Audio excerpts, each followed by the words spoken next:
सो hi everyone. आज कोई live join नहीं कर पाया है। Totally fine. I actually expected this. So first session में लोग थोड़ा सा ऑब्जर्व करते हैं, देखते हैं बंदा जेन्युइन है या नहीं, कंसिस्टेंट है या नहीं। So that's completely okay. But जैसे मैंने पहले ही बोला था ग्रुप में कि चाहे कोई आए या ना आए, मैं फिर भी रिकॉर्ड करूंगा। So I am doing this session for whoever watches it later. Even if it helps one person, it's worth it. ठीक है, तो let's start. So, firstly, this isn't a formal lecture or a class. It is just a small initial step. If this goes well, great. If not, we'll learn something either way. है ना? तो सबसे पहले मैं अपने बारे में थोड़ा बता दूं. So, I've been appearing in UPSC since 2021. उसमें मैंने अपना पहला अटेम्प्ट दिया था. एंड सिंस देन हर साल मैंने अटेम्प्ट्स दिए हैं. पहले दो अटेम्प्ट्स में मेरा प्री नहीं हुआ था. इन द फर्स्ट अटेम्प्ट मैंने सी सैट क्लियर किया था. आई थिंक 100+ मार्क्स थे. लेकिन जीएस का कट ऑफ कोर्स बहुत बुरे मार्क्स आए थे जीएस में. सेकंड अटेम्प्ट में मेरा जीएस और सी सैट दोनों ही खराब हो गया था. In 2023, like since 2023 I have been appearing in mains consistently. इस बार भी मेंस दिया है मैंने. 2023 में अगर मैं प्रीलिम्स की बात करूं तो उसमें मेरा सी सैट क्लियर हुआ था. I got around 90 marks. In 2024 I got 125. And this year also in CSAT, when like based on various coaching answer keys, I am getting somewhere around 120 plus. So और हाँ, तो तीन mains लिखे हैं but interview stage तक I haven't reached yet. ठीक है. Now जैसे मैंने आपको अपने सीसैट के मार्क्स बता दिए, तो I wouldn't call myself an expert और a topper, right. I am just someone who has managed to like cross this particular hurdle called CSAT consistently. मैं सीसैट का कोई टीचर नहीं हूँ, सीसैट का कोई एक्सपर्ट नहीं हूँ. आप मुझे वही, जैसे मैंने बोला था कि आप मुझे 5 सवाल दोगे तो हो सकता है मैं उसमें से तीन ही बना पाऊँ, बाकी दो मेरे से बनेंगे भी नहीं. But somehow, with whatever strategy approach that I have, I have tried to uh, and have been successfully clearing this CSAT paper with decent marks, right? एक सेकेंड जरा स्क्रीन शेयर कर लेते हैं पहले, so that you know I can also talk to you, and then in between अगर कुछ जरूरत पड़े I can also start scribbling.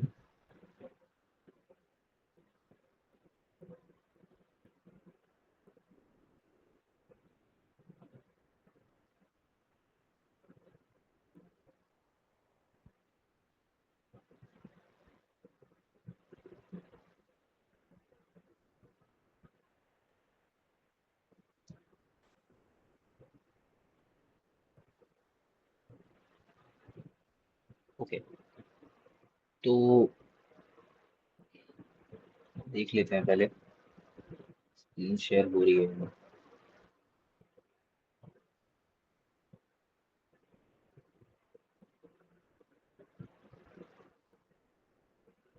Okay, here it is. ठीक है.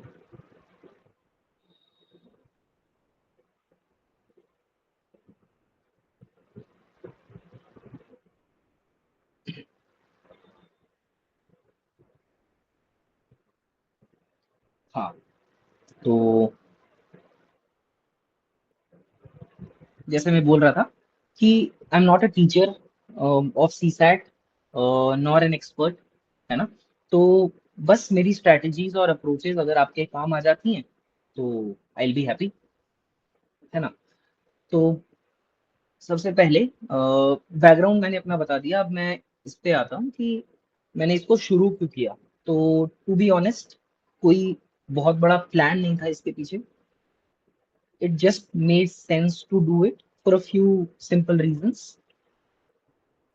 वन विल बी दैट बहुत सारी फ्री रिसोर्सेज हैं, राइट. बहुत सारे फ्री रिसोर्सेज हैं हमारे पास online, despite that people fail, right. तो इतने अच्छे अच्छे रिसोर्सेज होने के बावजूद भी कई सारे सीरियस एस्पिरेंट्स सीसैट में फेल हो जाते हैं। तो clearly lack of content problem नहीं है, प्रॉब्लम ये है कि हम इस पेपर को कैसे अप्रोच करते हैं, इसकी प्रिपरेशन को कैसे अप्रोच करते हैं, एग्जाम में क्या स्ट्रैटेजी फॉलो करते हैं, राइट। सेकंड रीजन क्या है? सेकंड रीजन इज कि मैंने कई सारे ना पेड प्रोग्राम्स भी देखे हुए हैं। जैसे बहुत सारे का तो आपको नाम भी पता होगा। कई इनमें से कुछ रेप्यूटेड इंस्टीट्यूट्स के हैं, कुछ मेंटोर्स हैं टेलीग्राम पे। उनमें से काफी सारे अच्छे हैं, काफी सारे एवरेज हैं, कुछ बुरे हैं, कुछ बहुत बुरे हैं, है ना। तो उस पे मैं बहुत ज्यादा डीप में नहीं जाऊंगा। बट मुझे ऐसा लगता है कि जो फ्री गाइडेंस ऑनलाइन अवेलेबल है, जो free content I would say available है ऑनलाइन, अगर उसी को आप प्रॉपरली यूज करो तो it is much much better and far more effective than the paid ones, ठीक है। और प्रॉब्लम ये होती है कि जो लोग ज्वाइन कर लेते हैं ऐसे पेड प्रोग्राम्स, तो जब तक उनका कोर्स चल रहा होता है तब तक they feel they are doing fine. लेकिन जैसे ही सीसैट का पेपर आता है और पेपर नहीं होता उनसे, और बाद में फिर उनको पता चलता है कि सीसैट की वजह से उनका रुक रहा है, तो तब उनको रियलाइज होता है कि उनसे कितनी बड़ी गलती हुई है, राइट। तो द आइडिया हियर इज कि आपको थोड़ी ना क्लैरिटी मिले, थोड़ा ये जो पेड प्रोग्राम्स का जो यू नो पूरा इल्यूजन क्रिएट हो जाता है पेड प्रोग्राम्स की वजह से, आप उससे थोड़ा सा दूर हटो, उससे थोड़ा सा बाहर आओ। तीसरा रीजन क्या है भाई? तो तीसरा रीजन, सबसे पहले तो ये सेकंड रीजन हो गया पेड प्रोग्राम्स का। थर्ड रीजन इज कि भाई again, most of the programs जो अवेलेबल है, चाहे वो फ्री वाले हो या पेड वाले हो, तो उनमें ना कंटेंट बहुत ज्यादा होता है। कंटेंट तो होता है कि पेपर में क्या होगा, राइट, कंटेंट होता है। बट पेपर को अप्रोच कैसे करना है या प्रेपरेशन कैसे, आप प्रेपरेशन करोगे कैसे, कैसे पढ़ोगे, किन टॉपिक्स को प्रायोरिटाइज करोगे, और सारी चीजें, है ना। तो वो नहीं, वो काफी मतलब उस पर काफी लिमिटेड फोकस होता है ना। सीसैट के लिए यार मुझे ऐसा लगता है कि देखो, मुझे ऐसा लगता है कि CSAT is more about the temperament and paper strategy and less about the content, right. मैंने 2021 में ही मैंने 100+ स्कोर किया था, एंड फिर भी 2022 में मैं फेल हो गया सीसैट में, है ना। सेम कंटेंट, सेम नॉलेज थी, है ना, सेम पर्सन था मैं। प्रॉब्लम क्या थी कि, है ना, 2022 में मैंने पता नहीं क्या ही ट्राई किया पेपर में, कैसे सॉल्व करने का मतलब सॉल्व करने का अप्रोच क्या था मेरा, आई डोंट नो, वर्क नहीं किया होगा, and that is the reason why I failed in 2022।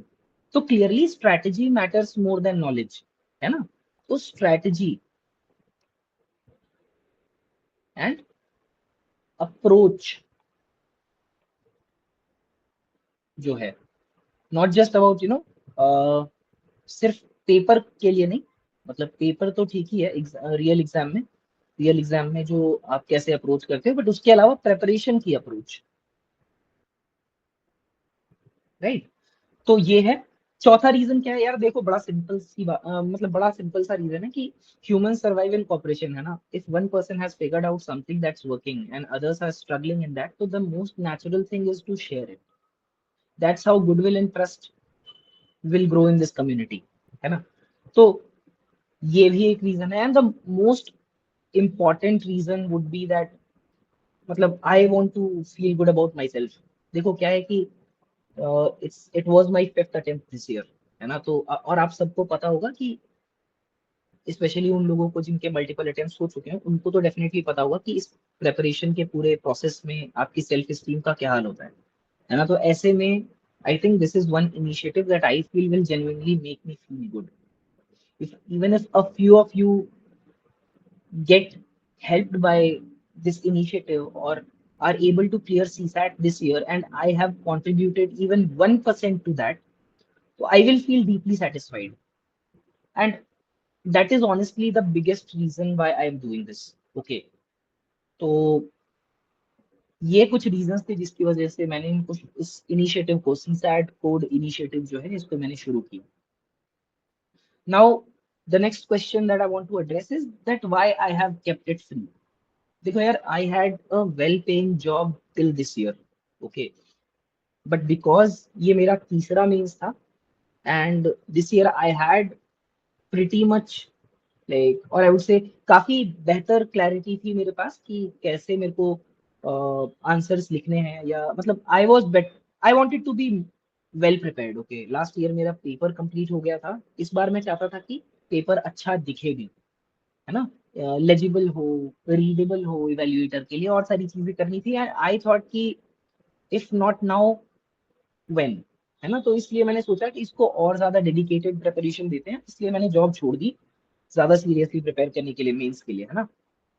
तो टाइम वाइज तो अभी मैं रिलेटिवली फ्लेक्सिबल हूँ, and I am not doing this initiative, I am not starting this initiative to earn, है ना। I can always go back to that job which I have left, but right now अगर मेरे थोड़े बहुत time से हर हफ्ते अगर मैं 1-2 घंटे दे देता हूँ और उससे कुछ लोग अगर सी सैट क्रॉस कर जाते हैं, आई बी हैप्पी, है ना। I also feel that peer guidance जो होती है वो फ्री होनी चाहिए। कोचिंग इंस्टीट्यूट या मेंटोर्स जो होते हैं वो चार्ज करते हैं कुछ, है ना, that is also fair, but I am in a position to do this without charging anything, so I will, at least till I feel my time is being valued, है ना।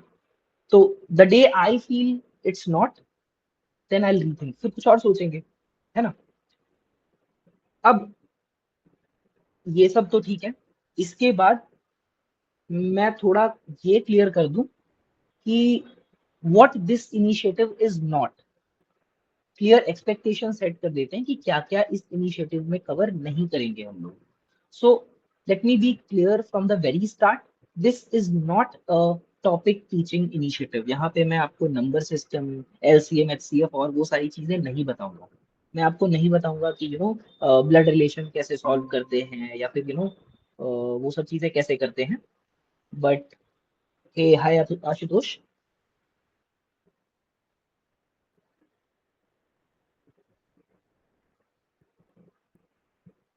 Ashutosh, am I audible? You can use the chat.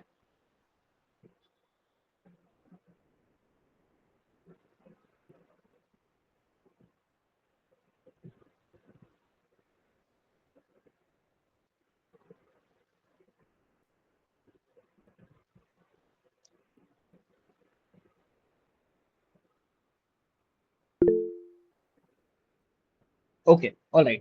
Actually मैंने already record शुरू कर दी थी, तो you can always go back and watch the recorded session if that is okay with you, right? तो मैं recording की लिंक एनीवे शेयर कर दूंगा ग्रुप में, so you will catch up easily, right. Now coming back to where I was, तो सबसे पहले मैं क्लियर कर दूं कि this is not a topic teaching initiative. मैं आपको 100 एप्टीट्यूड के क्वेश्चंस सॉल्व करना नहीं बताने वाला हूँ, या टास्क नहीं दूंगा, है ना।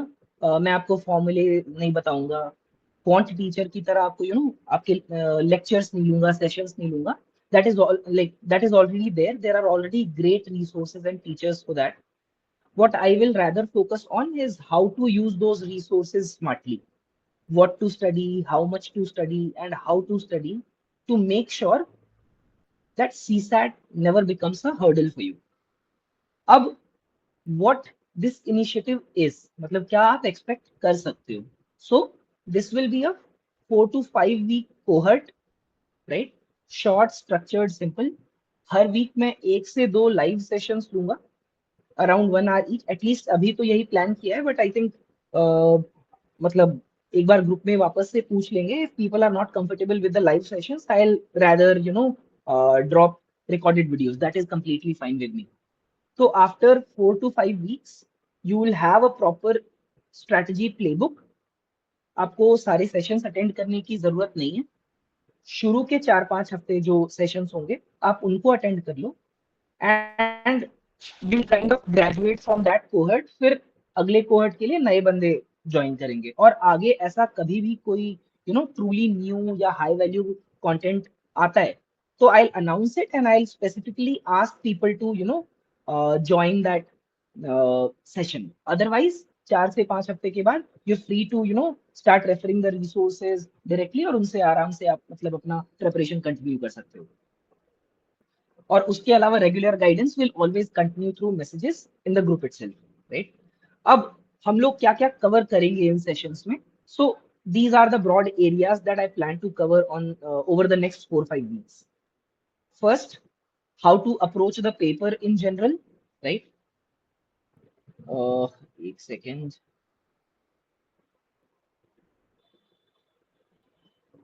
So firstly, approach to the paper.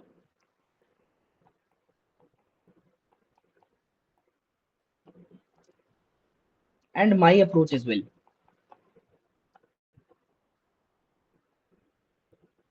Second, कि भाई मैं 1-2 साल के CSAT पेपर्स पकड़ लूंगा, मे बी 2025 एंड 2024. 2023 का पेपर भी वैसे काफी टफ था, तो उसको भी पिक कर सकते हैं और उसको मैं एनालाइज कर लूंगा. प्लस अपनी अप्रोच बता दूंगा कि इनको मैंने उस टाइम पे एग्जाम कंडीशन में मैंने कैसे अप्रोच किया था, राइट. तो वो मैं बता दूंगा. तीसरा, एक सेकेंड.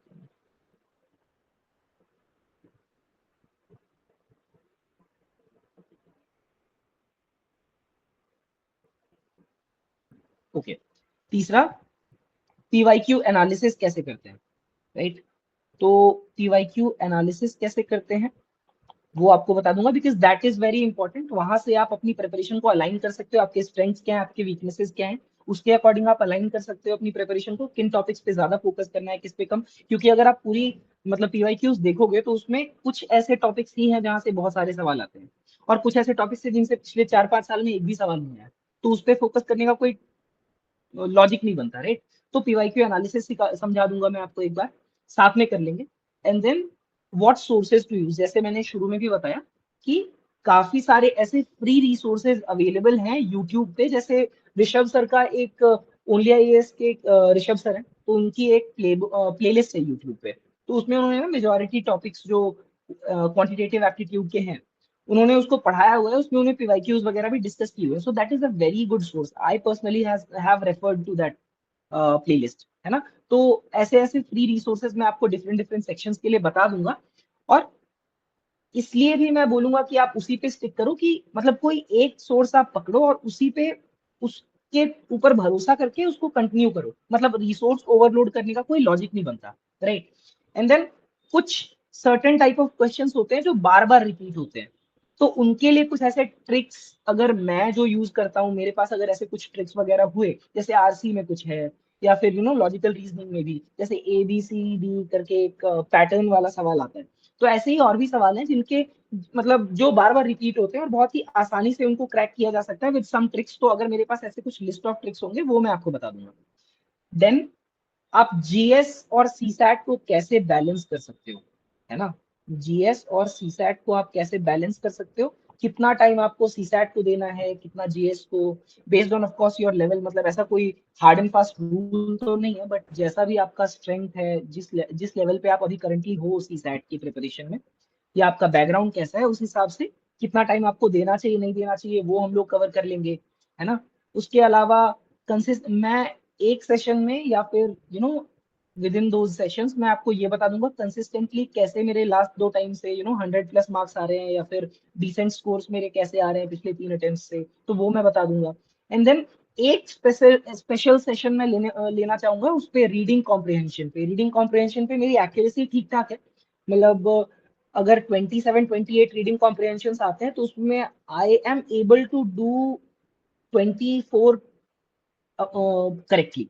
तो रफली ये नंबर रहता है, कभी 25 हो जाता है, वो कभी 23 हो जाता है. But that is the accuracy level that I have. अगर उससे बेटर है किसी का, वेल एंड गुड.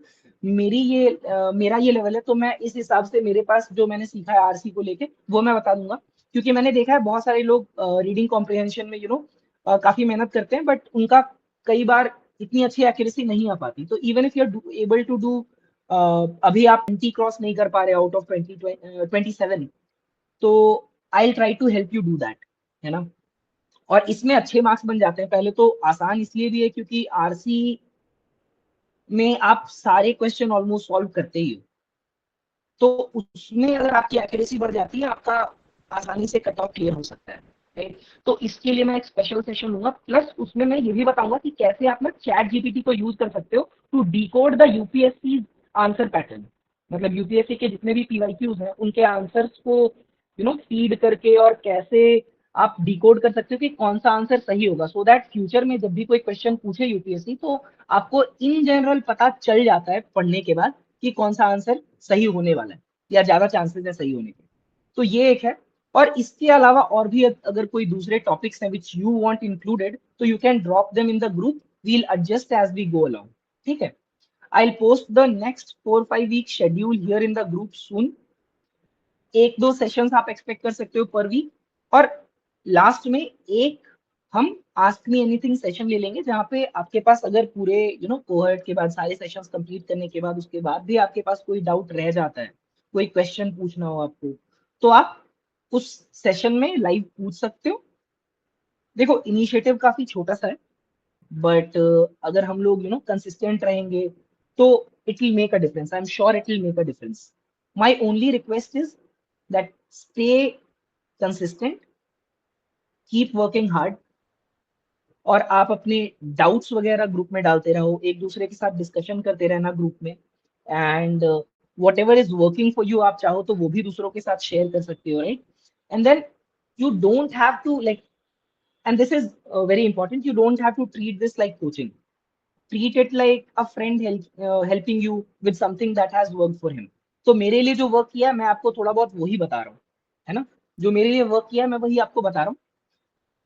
हमारा गोल बहुत सिंपल है कि 75 to 80 का एक सेफ स्कोर लेके, 75 तो नहीं, आई वुड से 80 would be a safe score. Generally आजकल तो इतने आंसर की चेंज हो जाते हैं, तो 80 का एक सेफ स्कोर अगर हम लोग सी सैट में अचीव कर ले सेफली, तो you can give your best to GS. बाकी एफर्ट्स आप जीएस में डाल सकते हो, राइट। एंड ओके,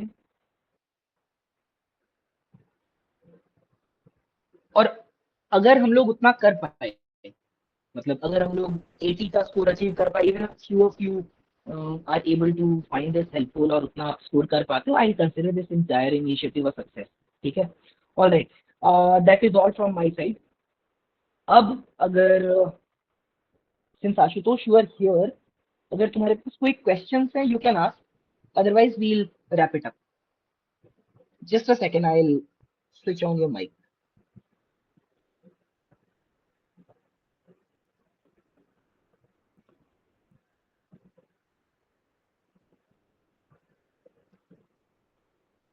देखो, are you able to speak now?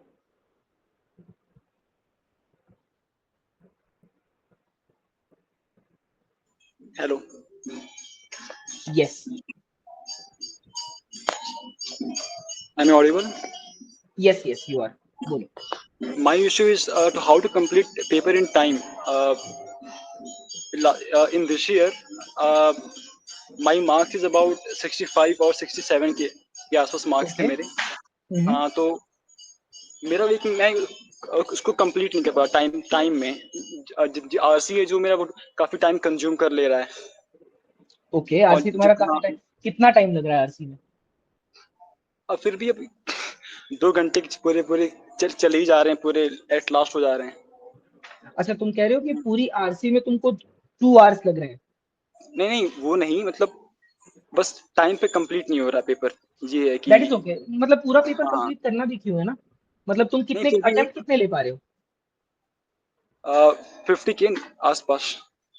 50 के आसपास ना, तो हाँ एट मैक्स वो. तुम्हारा गोल होना चाहिए कि तुम 55, है ना, 55. 55 तक अटेम्प्ट कर लो, और हम्म. उसमें भी थोड़ी एक्यूरेसी अपनी इंप्रूव कर लो। अगर तुम वो कर लोगे तो I don't think you need to complete the paper यार। मतलब मेरा एवरेज जो अटेम्प्ट होता है, except this year, of course this year तो आई सॉल्व्ड अराउंड 61 62, जितना मुझे याद है क्लियरली। मतलब क्लियरली तो याद नहीं, जितना बहुत याद है 61 62 मैंने किया था। बट लास्ट ईयर मैंने 56 क्वेश्चंस किए थे and I still scored 125 around, है ना। तो No, this year मतलब this year I attempted near about 55 and out of 55, 20 is RC, and out of 20, 18 is correct as per Wajiram answer की. हम्म. हाँ, so my problem is with quantity aptitude quant वगैरह जितने questions आते हैं वो solve नहीं हो पा रहे हैं, काफी टाइम कंज्यूमिंग है वो क्वेश्चंस. वो क्वेश्चन घर पे तो हो यार जाएंगे, लेकिन उस एग्जाम में उस टेंस प्रेशर में वो उस 2 से 3 मिनट सॉल्व करना वो इशू हो रहा है. ओके, देखो सबसे पहले ना दो चीजें करते हैं. सबसे पहले आरसी के बारे में बात कर लेते हैं. देखो यार आरसी में ना आई वुड रादर सजेस्ट, क्या होता है अगर 27-28 क्वेश्चन पूछ रहे हैं वो लोग, ठीक है, तो 2-3 क्वेश्चन को छोड़ के, है ना, 2-3 क्वेश्चन को छोड़ के, क्योंकि वो 2-3 क्वेश्चन बिल्कुल ही मतलब दिमाग हाँ काफी. खराब कर देते हैं, उनको छोड़ के 24-25 क्वेश्चन तो आपको कर ही लेने चाहिए. और उसमें से 2-3 अगर गलत भी हो गए तो आपके पास फिर भी काफी अच्छा स्कोर हो जाता है आरसी से. ये टारगेट अपना होना चाहिए आरसी के लिए. एंड उतना सॉल्व करने के लिए आपके पास अराउंड 45 मिनट्स का आपको टाइम देना चाहिए. And I am telling this because RC solve करना कंपैरेटिवली इजी है. अगर आप एक बार यूपीएससी का आंसर का पैटर्न समझ लो ना, कि वो किस टाइप के आंसर्स को सही मानते हैं, है ना, तो कंपैरेटिवली इजी है. बट 45 मिनट्स देने के बाद भी अब कट ऑफ क्लियर करना है तो आपको क्वांट भी सॉल्व करना पड़ेगा. तो उसके लिए क्या है, कई सारे क्वेश्चंस ऐसे होते हैं यार जो रिपीट होते हैं. मैं ऐसे नहीं बोल रहा हूँ कि डायरेक्टली रिपीट हो जाएंगे, कुछ तो डायरेक्ट रिपीट होते हैं अगर आपने पिछले 10 साल के सवाल किए हुए हैं तो. बट उसके अलावा कुछ क्वेश्चंस का पार्ट रिपीट होता है. मतलब जैसे आपने स्टार्ट किया, ठीक है, 2 स्टेप सॉल्व किया, उसके बाद जितने भी स्टेप्स है वहां से सवाल पूछ दिया होगा उन्होंने. समझ रहे हो? तो अगर तुमने ढंग से पिछले 10 साल 12 साल के सवाल सॉल्व किए हुए हैं, जब से भी सीसैट आया होगा, आई थिंक 2013 2011 जब भी आया था, हाँ 13 14. हाँ, तो उसके बाद के सवाल अगर तुमने ऑलमोस्ट सारे सॉल्व किए हैं तो आई डोंट थिंक कि तुमको वो प्रॉब्लम आएगी. इट्स जस्ट दैट कि प्रैक्टिस आनी चाहिए, मतलब प्रैक्टिस होनी चाहिए. और अगर तुमने उस टॉपिक को ढंग से किसी ढंग के सोर्स से पढ़ा है, जैसे एक आईएएस के जो ऋषभ सर है ना, तो उनका एक लेक्चर है फ्री में, मतलब उनका एक लेक्चर प्लेलिस्ट है यूट्यूब पे अवेलेबल है. एक तो वो, या फिर उनके ऐप पे भी एक फ्री में कोर्स है उनका, दो आई थिंक 1 या 2 साल पुराना है ना. तो उसमें उन्होंने बहुत बेसिक से चीजें कराई है और पीवाईक्यूज वगैरह सब डिस्कस किया है. तो अगर ना आप वो चीज पढ़ लेते हो अच्छे से, है ना, तो quant I don't think it should be a problem. Background क्या है तुम्हारी? ग्रेजुएशन किया है मैंने. मतलब हाँ लाइक मैथ बैकग्राउंड रही है. हाँ मैथ है. हाँ, तो फिर तुमको प्रॉब्लम नहीं होनी चाहिए. तुम एक बार वो जब प्लेलिस्ट देखोगे तो तुमको समझ में आ जाएगा. थोड़ी लंबी प्लेलिस्ट है बट तुमको सारा कुछ नहीं देखना है. वो टॉपिक्स पकड़ो जिससे सवाल ज्यादा आते हैं. उसके लिए एक बार पीवाईक्यू एनालिसिस देख लो किसी भी टीचर का, यूट्यूब पे बहुत लोग कराते हैं. वरना एक सेशन तो मैं भी लूंगा, बट मेरा क्या पीवाईक्यू है, एनालिसिस हाँ, देख लो किसी का भी, और वहां से वो मैंने टॉपिक कवर कर लो. हाँ ये मैंने वाजिराम से मतलब क्या है कि वो पूरे कोर्स कंप्लीट कर लिया. अब जितने मेरे सोर्सेस हैं पूरे वहीं के हैं. फिर मल्टीपल सोर्सेस करना, फिर ये भी है कि जो कॉन्सेप्ट उनका क्लियर है, फिर वो कॉन्सेप्ट मतलब फिर दिक्कत हो जाएंगी, ऐसा होता है. यार देखो क्या जितने भी है, टीचर्स होते हैं. हाँ मैं तुम्हारी बात समझ रहा हूँ, बट मेरा मतलब मैं हाँ ना थोड़ा एक मेरे टीचर है, मतलब सोशियोलॉजी हाँ. के सर है, निषाद सर, अच्छा. है ना, तो वो एक बहुत अच्छी बात बोलते हैं कि आपको ना इस प्रेपरेशन में थोड़ा सेल्फिश होना है. ठीक है, हम्म. अब वाजीराम से क्लियर हो तो वाजीराम से कर लो, ऋषभ सर से क्लियर हो तो ऋषभ सर से कर लो. हाँ अगर ये भी है. वाजीराम से नहीं हो रहा है तो फिर हम्म. कोई मतलब वो करने की जरूरत नहीं, इमोशनली अटैच होने की जरूरत नहीं है, या फिर ये सब सोचने की जरूरत नहीं है हाँ कि अरे ये यार नहीं नहीं नहीं, बस वो सब नहीं सोर्सेस क्या सोचना है है. कि और क्या. कुछ नहीं, हाँ, तो सोर्सेस. एग्जैक्टली तो जब मैं तुमको बता रहा हूँ ना, देखो यार क्या होता है, जो एस्टैब्लिश्ड कोचिंग इंस्टीट्यूट होते हैं, मतलब मैंने उनसे पढ़ाई नहीं करी है, ठीक है, हम्म. बट मुझे जितना मतलब मैंने फीडबैक सुना है मेरे दोस्तों से, बहुत ही एस्टैब्लिश्ड टाइप का उनका अप्रोच भी होता है पढ़ाने का. अभी जो नए लोग आए हैं, है ना, तो एक चीज तो ये लोग कर रहे हैं ना कि ये लोग हैक्स बता रहे हैं पेपर सॉल्व करने के, ट्रिक्स वगैरह बता रहे हैं, है ना. हाँ. और क्वांटिटेटिव एप्टीट्यूड को अगर आपको अब बस क्वालिफाई करना है, तो उस केस में बेस्ट इज कि जो भी शॉर्टकट लगे, जितने भी ट्रिक्स एंड टिप्स लगे, वो लगा के पेपर सॉल्व करके निकलो. अप्रोच चाहे जो भी हो, और क्या ही डिफरेंट अप्रोच बता देंगे. समझ रहे हो? यही. कितना ही डिफरेंट अप्रोच बता देंगे. मैथ के स्टूडेंट हो, आई डोंट थिंक ऐसा कुछ कोई बहुत बड़ा नहीं नहीं. फिजिक्स हाँ के थ्योरी वो सॉल्व करा रहे 90% हैं या सबका कोई सेम ही इक्वेशन होता सॉल्व है. करा रहे हैं. एग्जैक्टली तो कंटेंट हाँ. ओवरलोड का कोई चक्कर ही नहीं है. 90% ऑलमोस्ट सेम ही रहने वाला है, जैसे तुम बोल रहे हो.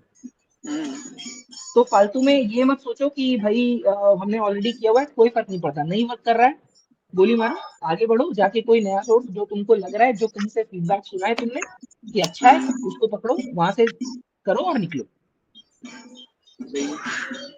ठीक है, और कुछ? सोर्सेस मतलब कोई एक प्रॉपर बुक जो काफी हेल्पफुल हो, कोई यार एक बुक तो स्टैंडर्ड बुक वगैरह। मैंने यार बुक वुक नहीं पढ़ा है, टू बी ऑनेस्ट, मैंने खुद ही नहीं पढ़ा है। एक हाँ ये जो मैंने प्लेलिस्ट बताई थी, मैंने उन्हीं से किया है। उसमें वो पहले बता देते हैं पेपर कैसे सॉल्व करना है, और बाद में क्वेश्चंस बता देते हैं कि इसको सॉल्व करो, अब क्लास नहीं करा देते हैं। तो मैंने तो उतना ही किया है, और उसके बाद मतलब ऐसा भी नहीं कि मतलब सब उसी से किया है, और ऐसा भी नहीं कि उसके अलावा मतलब मैंने कोई मॉक वॉक मतलब खुद से टेस्ट वेस्ट दिया है, नहीं। वो किया, उसके बाद जो ये सिमुलेशंस होते हैं ना, नेक्स्ट आईएएस का अनुभव होता है, और भी जो होते हैं 3-4 टेस्ट, उसी में जाके 3-4 मॉक टेस्ट फुल लेंथ वाले वो जाके दे दिए साथ में। और उसके अलावा एग्जाम से जस्ट लाइक हफ्ते भर तक, मतलब within the last week of before the exam, मैंने पिछले 3-4 साल के, 4-5 साल के पूरे पेपर सॉल्व कर लिए कंप्लीट। कंप्लीट। मतलब एक दिन बैठते थे हम लोग, टारगेट लेते थे कि 2 घंटे का टाइम है, इसमें सॉल्व करो, और पूरा पेपर हम लोग लगातार पर डे बैठ के 4-5 साल का सॉल्व करते थे। है ना? तो ये बहुत जरूरी है, ये करोगे ना। एग्जाम में क्या होता है, बहुत सारे क्वेश्चंस तुमको अंदाजा भी नहीं होगा, बहुत सारे क्वेश्चंस या उनका तरीका किसी ना किसी एग्जाम मतलब किसी ना किसी क्वेश्चन में लग ही जाएगा। तो और ये मैंने टेस्ट पर्सनली नोटिस किया है, इसलिए बता रहा हूँ। मैं टेस्ट तो सॉल्व करता ही हूँ, लेकिन वो घर पे जो होते हैं वो एग्जामिनेशन हॉल में वो एग्जीक्यूट नहीं हो पाते उस टाइम लिमिट में, उस टाइम प्रेशर में। नहीं तो ये उस, होता है। अब देखो, हाँ मतलब ये सब तो कुछ कुछ चीजें हैं, मतलब जो अभी मैं तुमको बता रहा हूँ। हाँ एक चीज ये हाँ। भी है कि अब जैसे तुम किसी पेपर में, जब किसी पेपर को सॉल्व करने के लिए बैठते हो, तो जैसे 2022 के अटेम्प्ट में मेरे साथ क्या हुआ था कि अब मैं जैसे सॉल्व कर रहा था पेपर, अब एक क्वेश्चन आया, उस पे बैठ के मतलब सॉल्व कर रहा हूँ 4-5 मिनट हो गए हैं, वो सॉल्व ही नहीं हुआ।